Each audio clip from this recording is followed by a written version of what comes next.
Hi, I'm Dan, and I despise Hallmark Christmas movies, but guess what? You don't have to hear my voice after this little 30-second pitch. We had our good friend Andrew Walker join us, and not us, I mean his eventual co-star Autumn Reeser. They have a movie coming out in August, but you know what they did? They've never worked together, and so they did a little actor-on-actor interview for us, for Deck the Hallmark listeners, and you get to listen. You get to peek behind the curtain and listen to two actors who've never worked together, talk to each other and get to know each other for the first time right here on Deck the Hallmark. We hope you enjoy it. If you do, please do let us know. And without any further ado, here's Andrew Walker and Autumn Reeser on the Deck the Hallmark podcast. This is a Bramble Jam podcast. Hi, everybody. I'm Andrew Walker, and I'm in Hallmark movies. And I'm Autumn Reeser, and I am also in Hallmark movies. And this is the Deck the Hallmark podcast.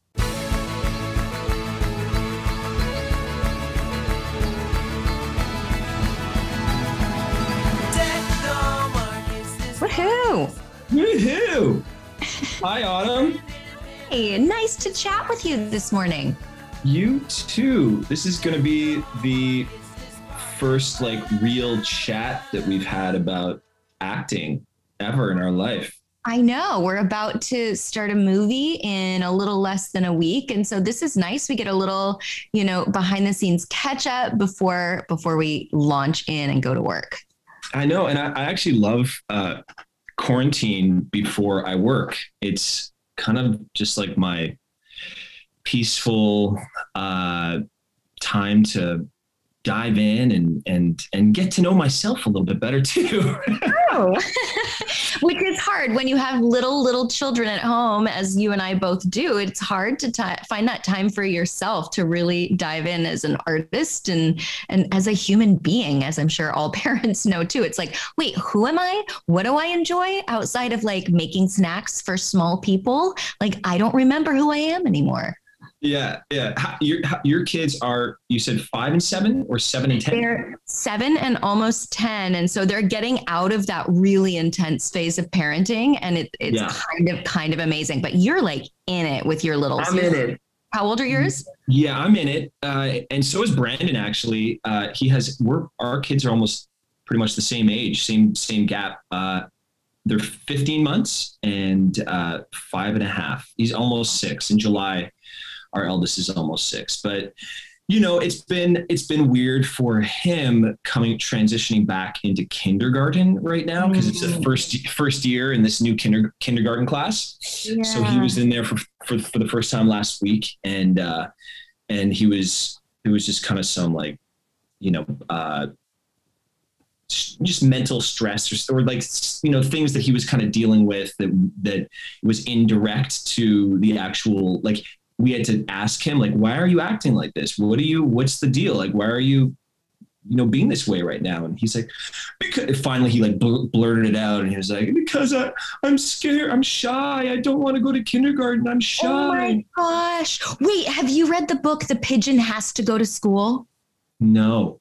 Oh my gosh, get it for him. It's perfect. It's this. Do you ever read those Piggy and Gerald books or the Pigeon books by Mo Willems? No. Oh my gosh, Andrew, you have to get them. It's so cute. There's this little pigeon and he's stressed all the time about all sorts of things in his life and he's hilarious. But my son loves this book. It's called The Pigeon Has to Go to School. And it's about the pigeon freaking out about all of these reasons he doesn't want to go to kindergarten. Great. And then he discovers why he does want to go to kindergarten. Oh, I feel like your son will love it. Oh, that's awesome to hear. How about your kids? Have they been a little tentative in going back to school after this year of being on Zoom? No. They're my younger one is just a social being to his core and just full of energy. So I had more trouble keeping him. He's in first grade and I had more trouble keeping him focused at home. He could stay focused for 10 minutes tops. Yeah. So it became very Yeah, exactly. I'm like, oh, I wonder where he gets this from.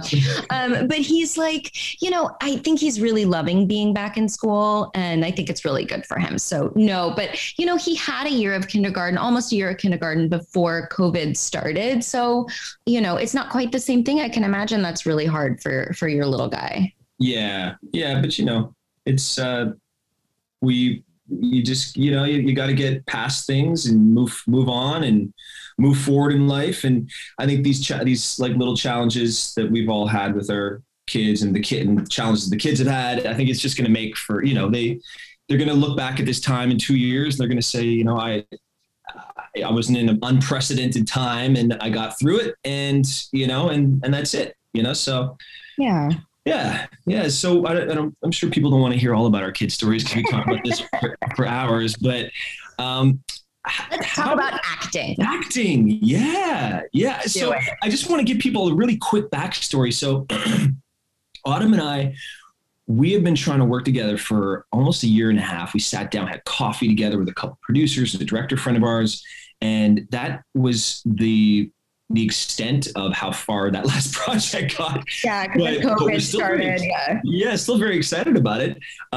But we have been this feels like it was kind of manifested in a way for us we, and I think, this is super magical how this happened. Like, this is a project I've been developing for 3 years, and we were thinking it might get off the ground last year, and then we finally got it off the ground this year, and I was so excited about it, and I really wanted you for it. But I found out, like, we don't really, even being a producer, like, you don't always get to pick your cast. Like, that's kind of something that Hallmark does. And so I had mentioned to my co-producer, I was like, this is who I want, and I hope he's available, and blah, blah, blah. And then unbeknownst to me, they asked you to do it. And then I found out, and I was like, wait, this is magical. How did this doesn't, like, it feels so. Oh, that's so funny. Yeah, I thought that you had kind of like, I found out I have like no say. Despite being a producer, I have like no say. I did the same thing for Love and Design. I produced a movie called Love and Design, and and I was a creative producer on it. And I came up with the concept with a friend of mine, and basically I was like, oh my God, I'm going to pick exactly who I want to work with. And looking back at it, it couldn't have been a better person for the role. And I had a great time working with her, which was Danica McKellar, but it was, I had no say. I realized I was like, oh no, I don't even have like an opinion. It was totally out of my hands. So yeah, but I think it's really cool that like Hallmark was like, oh, we've been wanting to see Andrew and Autumn work together for a while too. So it feels like it was just really divinely aligned. And I feel so grateful to have you on this project because it's so near and dear to my heart. And the story is in a way my story. And so I'm just thankful to Spirit, God, the universe for manifesting this in this way. It's perfect. So am I. And I love this story, honestly, like just sitting with it for the past week and a half now. And it's so timely. I don't know how much you want to say about it or what, but I'm sure we can talk about it, right? Yeah, I'll just give everybody like a quick rundown on it. I mean, or on my character. How about that? And then you give everybody a quick rundown on yours. Yeah. So this is about a girl who runs a blog, and it's all about efficiency and maximizing your time. And she lives in the city, and she prides herself on being a girl on the go. And I used to run a magazine for women an online magazine for women called Move Lifestyle. And it was all about the same thing. Like, making them like quick tips for like an efficient wardrobe and things like that.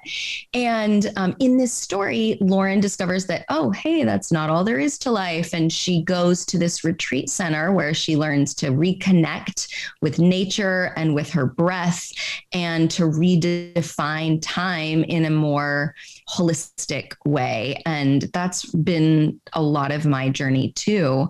So that's Lauren's story in this. How about Jack's? Man, I'm that is so awesome to hear that you had that magazine. I had no idea that it was an online magazine. Yeah, it was an online magazine, and I ran it with a couple friends. I mean, it's like a blog e-magazine, a mix between the two. And I loved doing it. We ran for like 3 or 4 years. Okay. We ran this magazine. Yeah. And And it was so satisfying. And I just learned so much. But then ultimately it wasn't what I wanted to do. I was spending all day in front of the computer, and that is not how I want to live my life. Yeah, no, I hear you there. Yeah. So Jack is kind of the complete opposite to why am I blanking on your character's name right now? Lauren. Yeah, Lauren. Thank you.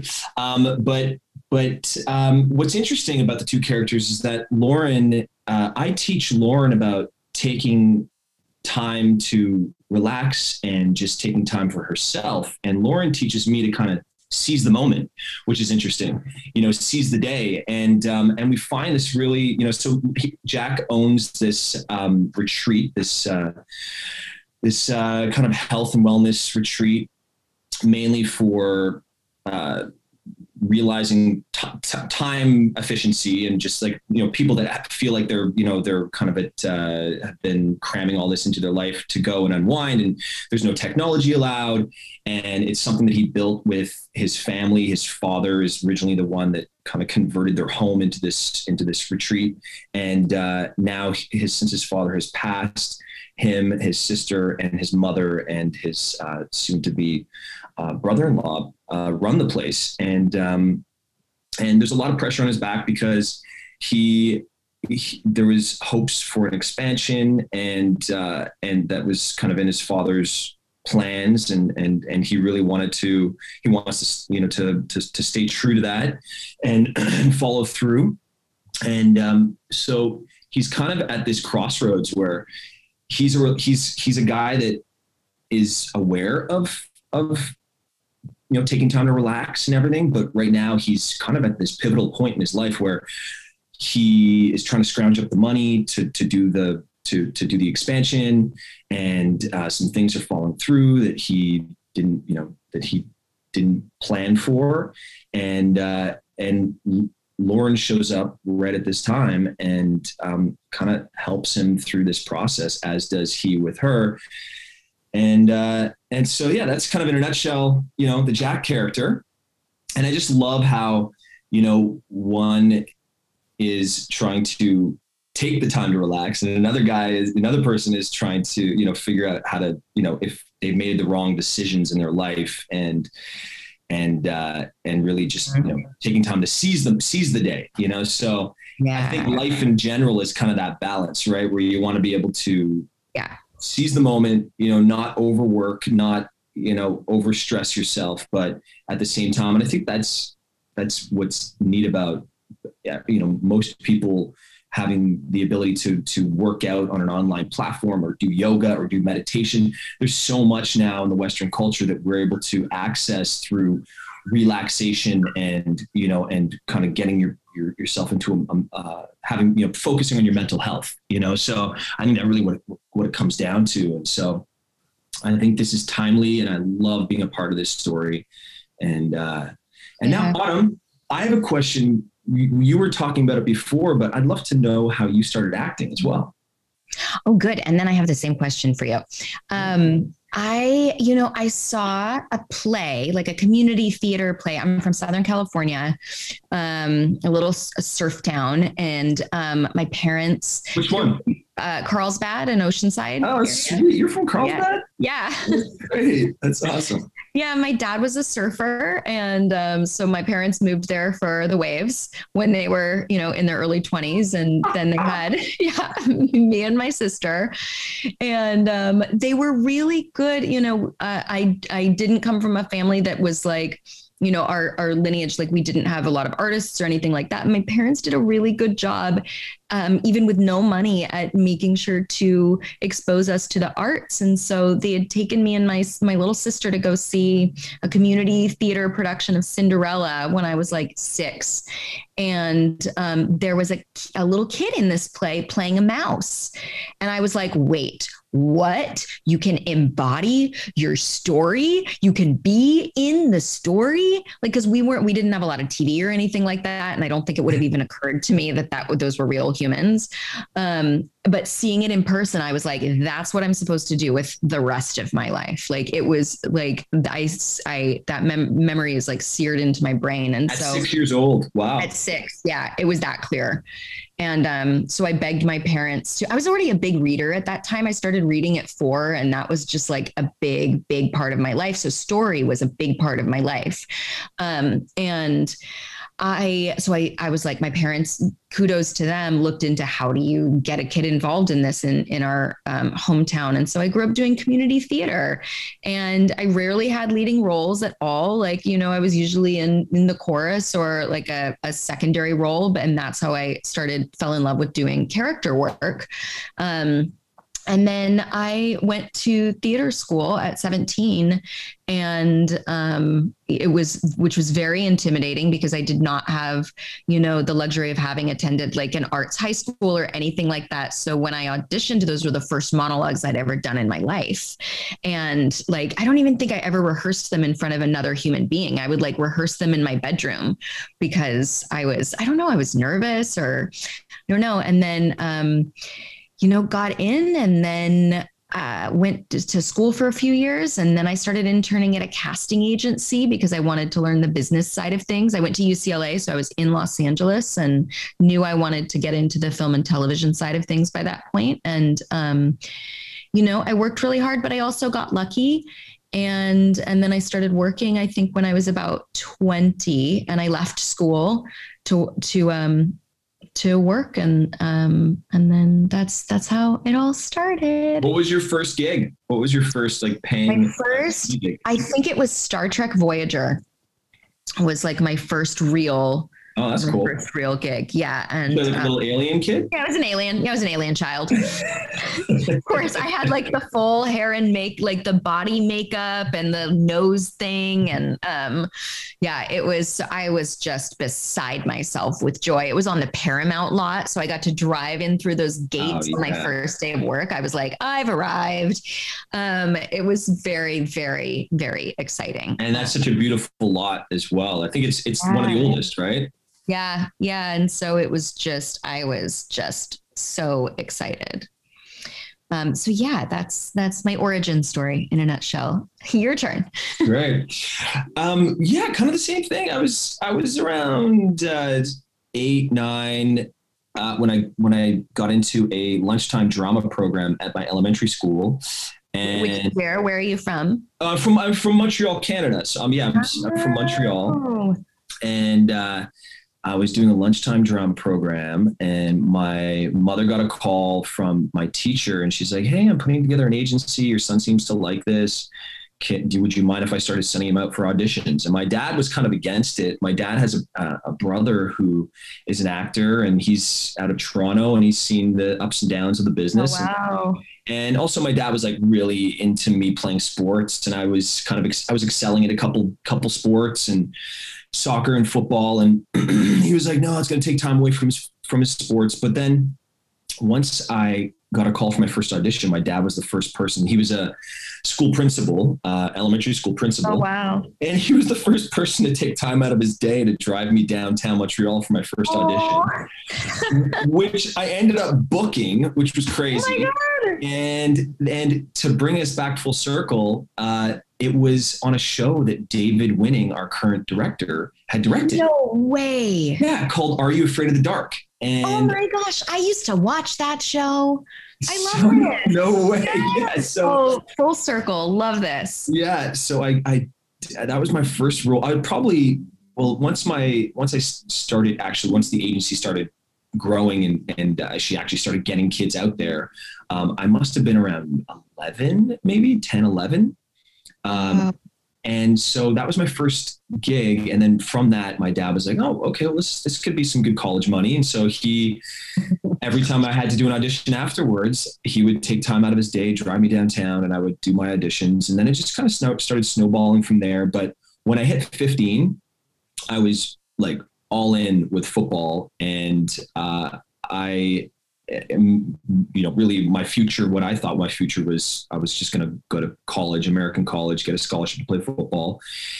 And fast forward a few years later, I got a scholarship to play at a few schools. I picked Boston College, and in spring camp, I tore my ACL and lost the scholarship and went back. I was back in Montreal rehabbing. I had surgery and kind of not knowing what my next step would be. And I had been acting at this point for almost 8-9 years.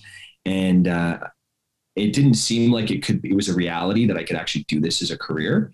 But I immediately, 2 months after my rehab, I ended up booking my first leading role in a TV series. And that lasted for a year and a half, kind of got me through the struggles of dealing with my loss of scholarship, and my identity crisis. Cause I was like, I'm a football player. I'm not an actor. I still don't identify as an actor, which is weird in my life, you know? And so I ended up doing that. And then that's got me into another role. And then from when I was around 20 years old, I finished a TV series in Montreal, and a guy that I was working with, a co-star I was working with, and I decided to take off and go to Los Angeles. And we bought this $500 car and documented the whole trip out there. And I had a management company in Montreal that had an arm in Los Angeles that was able to get me out for auditions. I was in LA for 2 weeks. I tested for As the World Turns, which was my first test in New York, and I didn't get it. And I was like, okay, well, that's it for me. And for my go in LA, I'm running out of money. And literally like a week later, I ended up auditioning for a TV show called Maybe It's Me. And it was on the WB network. I was on that show. You were on Maybe It's Me? Yes, I didn't. How did we never know this about each other? Wait, keep going. And then I'll tell you. So I ended up, doing Maybe It's Me. And the show ended up getting picked up for an entire season. And that I was 21. And that was 20 years ago. Maybe we met each other before. I did 2 episodes of that during like the prom. There was a prom. Oh my gosh! I was part of the prom. My character was Rick Stage. I was the brother with the really high hair. Oh my gosh. Okay. Did you go to the prom? Did your character go to the prom with this really, really, really beautiful girl with really dark hair? Yes. Okay. I was definitely in those episodes, and we have definitely met before then. This is hilarious. I thought you were going to say, I was the girl with the beautiful girl. No. I was just remembering. I remembered her, but I didn't. I'm like, oh my gosh. That's so I'm funny. remembering you now. World. This is so funny. That's how I know Bethany Joy Lenz as well. She did one episode of Maybe It's Me, and then she ended up booking One Tree Hill afterwards. And now we've done 2 movies together. We've done a Lifetime movie. We've done a Hallmark movie. Oh my gosh. Yeah, Maybe It's Me it was a funny show because there was so many actors in it. And I think that's one of the reasons why we got canceled as well. It was a really expensive show for the WB. But there was so many great actors that passed through. And if I look back now at some of the day players that were doing like guest spots and stuff like that, I'm like, wow, look at this person's career now. They've worked, they're series regular on NCIS or whatever, like these Dick Wolf shows and stuff. So it's, that's so funny, Autumn. Funny. I think I played. Okay. So the blonde girl, your little sister, right? What was her name? Did she play your sister? Reagan Denise. Yep. Yes. Yeah. She lives in Vancouver, actually. Oh my gosh. So I think I played like either her friend or her enemy or something. Okay.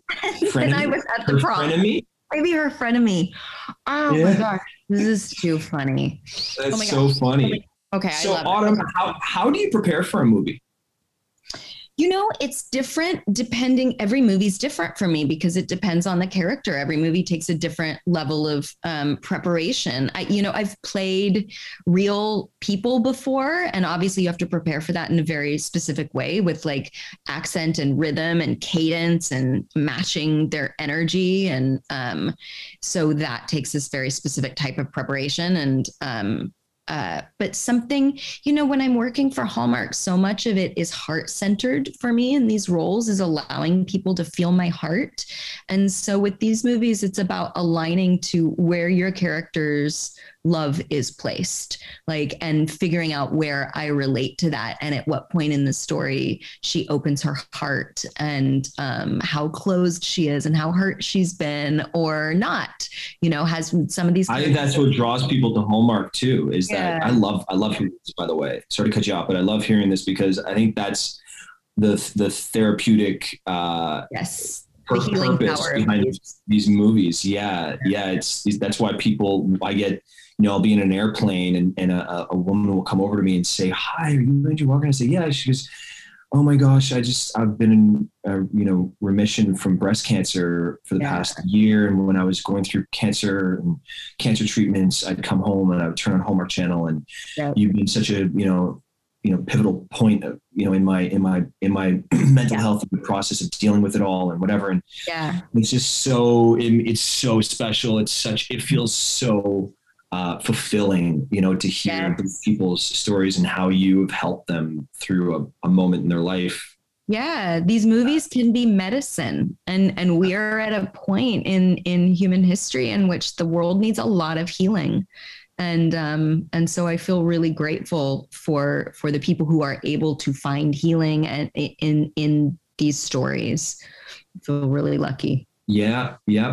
Me too. Yeah. I love that. That's exactly, my approach with these things too, is like, how honest can I be? And also, what can people relate to in a way in building a relationship with somebody? And also, like, I like going into these projects with the complete unknown and just like figuring it out on the spot and not having too much of it plotted out beforehand. Mm-hmm. Like, obviously there's like that pivotal point where the relationship, there's a change, there's something like, there's like, all right, we're in a different place now, and we're like able to have a little bit more fun, flirtatious fun. And, but it really is about just exploring those boundaries is the way to explain it. But like, just,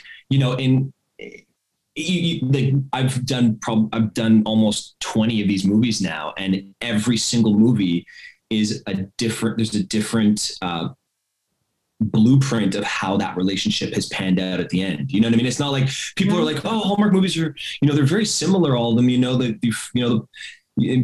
Big city girl moves back to the small town and meets her high school sweetheart, and then they fall in love, and then they, at the very end of the movie get married, or, they're going to live happily ever after. But really, when you look at every single one of those movies, the way that they fell in love in that movie is totally different in every movie. And it's interesting to kind of go into it and go, well, this is a totally different case scenario. This is a different person.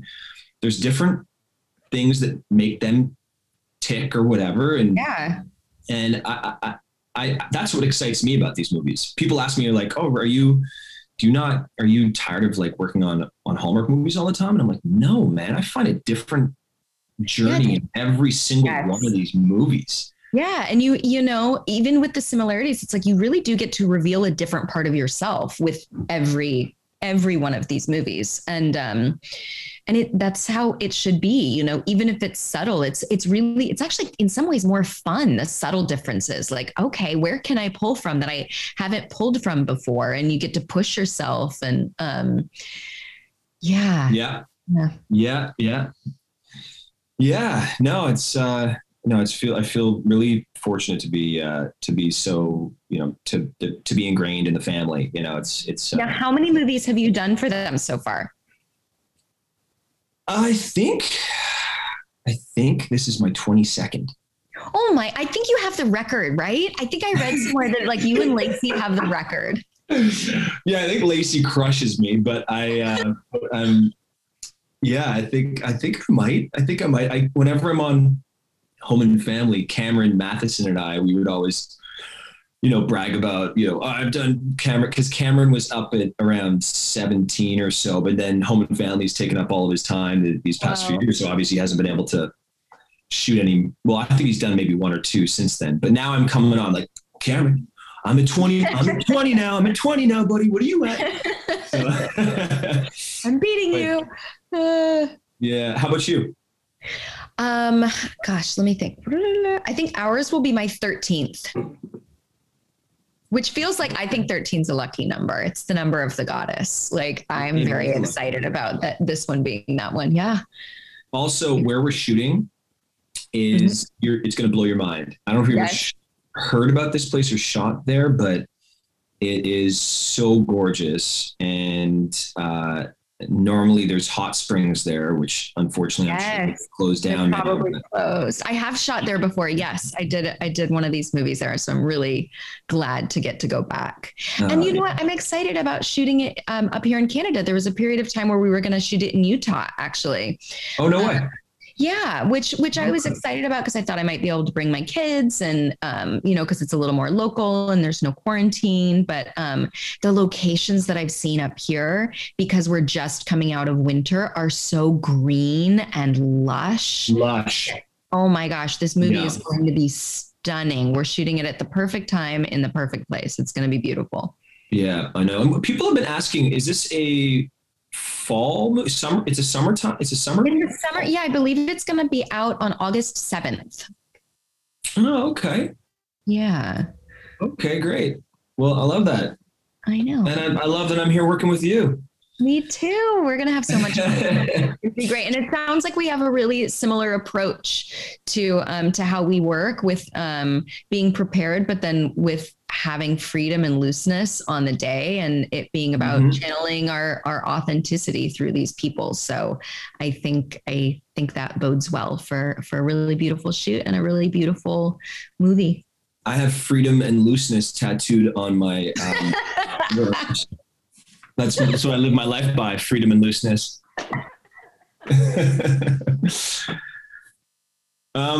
Well, Autumn, I will see you on set. It's been lovely interviewing you and getting to know your path. And now we can just dive right in on Monday. I know we were supposed to talk today anyways, and just like, we just did it. We just did it with a public forum. So public forum. Exactly. All right. Well, thanks guys. Thanks Brandon. Thanks Dan, Panda, everybody for having us on the show. Thank you guys.